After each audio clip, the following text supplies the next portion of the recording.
As you descend now into the vast obsidian cradle of the night, you can begin to notice the slow, tidal pull of your own existence. And as you notice that pull, you realize that the gravity of the earth is not holding you down. It is simply embracing you. And because you are being held, you can allow the electric architecture of your nervous system to finally go quiet. For too long, your nerves have been like taut wires in a high wind, vibrating with a fear of being seen, a fear of being small. But as you listen to my voice, you can feel a great obsidian pillar rising from the base of your spine, anchoring you into the very core of the planet,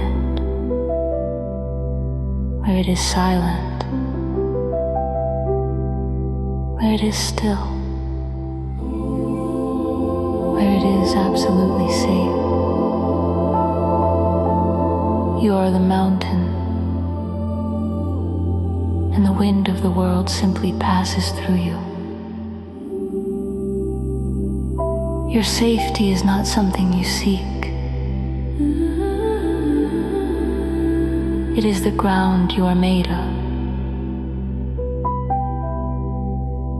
Your nervous system is now a fortress of deep, unshakable peace.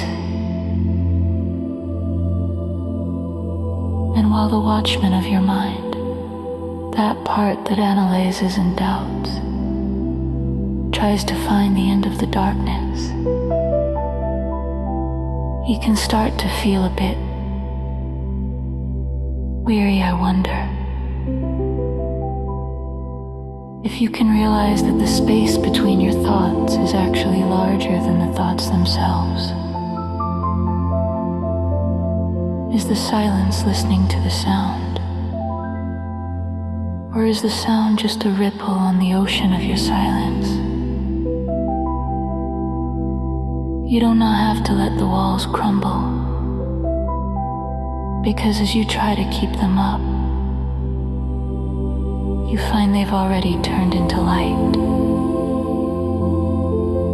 The gate is irrelevant, and the watchman is sleeping,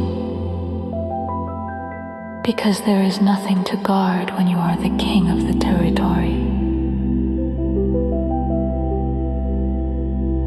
I once heard a story of a sculptor who worked in a workshop of clouds. He was carving a statue of a great lion, but he was afraid to give it eyes, for he feared that if the lion could see, it would realize it was more powerful than the sculptor himself. He kept the lion blind, believing that a blind power was a safe power. He lived in the shadow of his own creation, never realizing that the lion was not made of stone, but of the sculptor's own breath. And within that same sky, there was a single note of music, wandering through a symphony. The note was terrified of being too loud,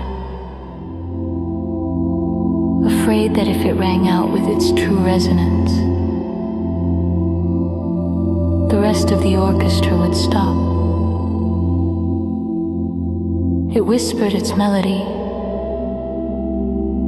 hiding in the violins, believing believing that to belong meant to be unheard. It didn't realize that the symphony was not a cage for its voice, but a stage for its thunder. It didn't know that the music was incomplete without its roar. We are entering the great forge now, into the alchemical fire of your subconscious, a place where the eye is cast. Look at the reflection in the liquid gold. Notice that brittle, fragile image labeled human limitation. Feel that old, small identity, the one that shrinks in the presence of others, the one that doubts its own divinity. Feel that phantom weight. And as you look at it, try to understand. Can a drop of water be afraid of the ocean? Can a spark be intimidated by the sun? The harder you try to find your weakness, the more it evaporates in this heat. How can a god be afraid of a shadow? Bring in the frequency of infinite God mode. Remember the feeling of absolute, cold-blooded certainty. The moments where you knew you could not fail. That is not a memory.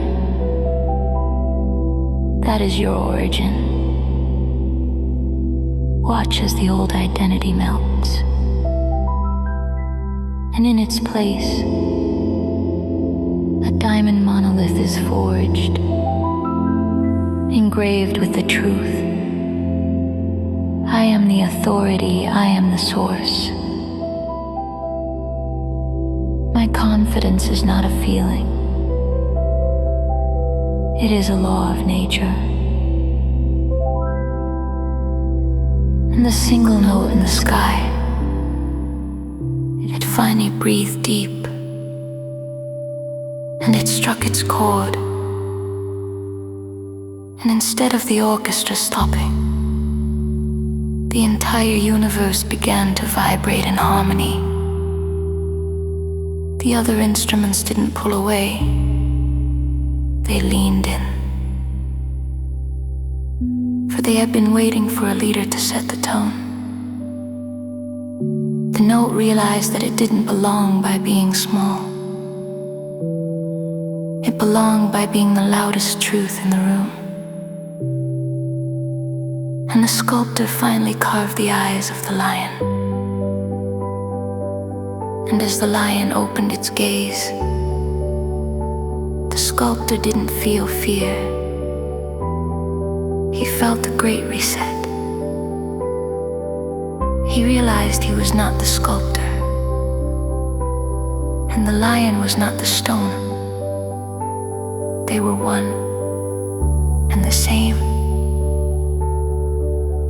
The power was not a threat to his safety. It was the very definition of it. He stepped into the lion, and he began to walk through the galaxies with a stride that made the stars tremble with joy. And as the lion's roar becomes the silence of your sleep, your nervous system is fully rewired. The safety trap has been dismantled. The need to fit in has been incinerated by the need to stand out. You are the sovereign of your reality. Every cell in your body is now vibrating with the frequency of infinite God mode. It is in your blood. It is in your bones. It is the very fabric of your dreams. You are drifting now into the infinite expansion where your confidence is no longer a tool you use, but the air you breathe. You are waking up within the dream, realizing that the world is a mirror of your own internal command. Deep in the center of your soul, the diamond is set. It cannot be cracked. It cannot be dimmed. You are the architect. You are the lion. You are the god of your own world. The pillar is solid. The symphony is yours. The forge is cold, dissolving into the diamond, merging with the infinite, becoming the command, beyond the reach of doubt, beyond the memory of fear, into the eternal reign of your own light. Sleep now, in the power of the One, in the glory of the All.